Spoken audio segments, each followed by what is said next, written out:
ಮಕ್ಕಳನ್ನು ಬೆಳೆಸುವಾಗ ಕೂಡ ನಮ್ಮ ಮಕ್ಕಳನ್ನು ಬೆಳೆಸುವಾಗ ಕೂಡ ಅದರಲ್ಲಿ ಅತ್ಯಂತ ಪ್ರಮುಖವಾದ ವಿಷಯ ನಮ್ಮ ಮಕ್ಕಳಿಗೆ ನಮ್ಮ ಮನೆಯಲ್ಲಿ ಒಳ್ಳೆಯ ಅನುಭವಗಳು ಸಿಗಬೇಕು ಅಂತ ಹೇಳಲಾಗುತ್ತದೆ.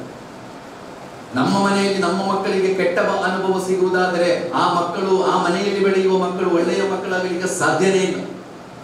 ಸುಳ್ಳಿಲ್ಲದ, ವಂಚನೆ ಇಲ್ಲದ, ಅಸಹ್ಯವಾದ, ಅಶ್ಲೀಲವಾದ ಮಾತುಗಳಿಲ್ಲದ ಒಂದು ಒಳ್ಳೆಯ ವಾತಾವರಣ ನಿಮ್ಮ ಮನೆಯಲ್ಲಿದ್ದರೆ ನಿಮ್ಮ ಮನೆಯಲ್ಲಿ ಬೆಳೆಯುವ ಮಕ್ಕಳು ಒಳ್ಳೆಯ ಮಕ್ಕಳಾಗ್ತಾರೆ. ನೀವು ಒಳ್ಳೆಯ ಅನುಭವಗಳನ್ನು ಕೊಡಬೇಕಲ್ಲ ಸಮಾಜಕ್ಕೆ. ನಮ್ಮ ದೇಶದಲ್ಲಿ ಒಬ್ಬ ಕ್ರಿಮಿನಲ್ಗೆ ಗಲ್ಲು ಶಿಕ್ಷೆ ವಿಧಿಸಲಾಯಿತು. ನಮ್ಮ ದೇಶದಲ್ಲಿ ನಡೆದ ಘಟನೆ. ನಾಳೆ ಅವನೊಂದು ಗಲ್ಲಿಗೇರಿಸಲಾಗುತ್ತದೆ.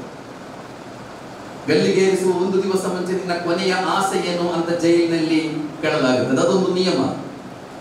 ಈ ಕ್ರಿಮಿನಲ್ಗಳೊಂದಿಗೆ ಕೂಡ ಕೇಳಲಾಯಿತು, ನಿನ್ನ ಕೊನೆಯ ಆಸೆ ಏನು ಅಂತ.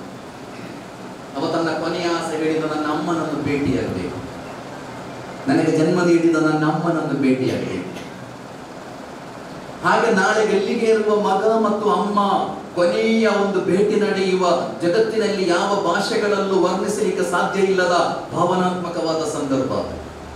ಒಂದು ಕೊಠಡಿಯಲ್ಲಿ ಅವರು ನಿಲ್ಲಿಸಲಾಗಿದೆ, ಜೈಲಧಿಕಾರಿಗಳು ಅವರ ಪಾಡಿಗೆ ಇದ್ದಾರೆ. ಯಾಕಂದ್ರೆ ಬಹಳ ಭಾವನಾತ್ಮಕವಾದ ಭೇಟಿ ಅದು. ಆದರೆ ಅವರ ಭೇಟಿ ನಡೆಯುವುದರ ಮಧ್ಯೆ ಆ ರೂಮಿನಿಂದ ದೊಡ್ಡ ಚೀರಾಟ, ಅಟ್ಟಹಾಸ ಕೇಳಿಸ್ತಾ ಇದೆ. ಓಡಿ ಬಂದ ಅಧಿಕಾರಿಗಳು ನೋಡುವಾಗ ಈ ಮಗ ತನ್ನ ಅಮ್ಮನನ್ನು ಗಟ್ಟಿಯಾಗಿ ಹಿಡಿದು ಅವಳ ಕಿವಿಯನ್ನು ಕಚ್ಚಿ ಅವಳ ಕಿವಿಯಿಂದ ರಕ್ತ ಹೀಗೆ ಹರಿಯುತ್ತಾ ಇದೆ. ಮತ್ತು ಕೂಡ ದಾಳಿ ಮಾಡಲಿಕ್ಕೆ ಪ್ರಯತ್ನ ಪಡ್ತಾ ಇದ್ದಾನೆ ಅವರು. ಇವರು ಬಂದು ಬೇರ್ಪಡಿಸ್ತಾರೆ ಪೊಲೀಸರು. ಆ ಕ್ರಿಮಿನಲ್ ಹೇಳಿದ, ನಾನು ಗಲ್ಲಿಗೆ ಇರಲಿಕ್ಕೆ ಕಾರಣ ನನ್ನ ಈ ಅಮ್ಮ ಅಂತ ಹೇಳಿದ.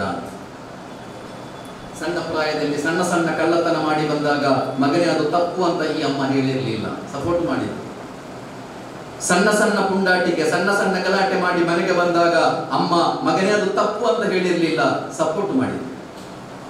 ಹಾಗೆ ಸಣ್ಣ ಸಣ್ಣ ಕಳ್ಳತನ ಮಾಡಿ, ಸಣ್ಣ ಸಣ್ಣ ಪುಂಡಾಟಿಕೆ ನಡೆಸಿ, ಗಲಾಟೆ ಮಾಡಿ ದೊಡ್ಡ ಕಳ್ಳ, ದೊಡ್ಡ ಕ್ರಿಮಿನಲ್, ದೊಡ್ಡ ಕೊಲೆಗಾರ ಆದೆ. ಇವತ್ತು ನಾನು ಗಲ್ಲಿಗೆ ಇರುವ ಅಪರಾಧಿ, ನನ್ನನ್ನು ಅಪರಾಧಿಯನ್ನಾಗಿ ಮಾಡಿದ್ದು ನನ್ನ ಅಮ್ಮ ಅಂತ ಹೇಳಿ ಮತ್ತೆ ಕೂಡ ಅವ ದಾಳಿ ಮಾಡಲಿಕ್ಕೆ ಪ್ರಯತ್ನ ಪಡ್ತಾ ಇದ್ದ ಜೈಲಿನಲ್ಲಿ.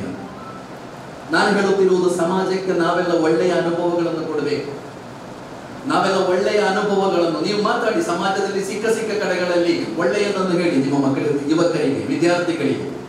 ಸಿಕ್ಕಿದ ಸಂದರ್ಭಗಳಲ್ಲೆಲ್ಲ ಮನುಷ್ಯರನ್ನು ಪ್ರೀತಿಸುವ ಪಾಠ ಕಲಿಸಿಕೊಡಿ.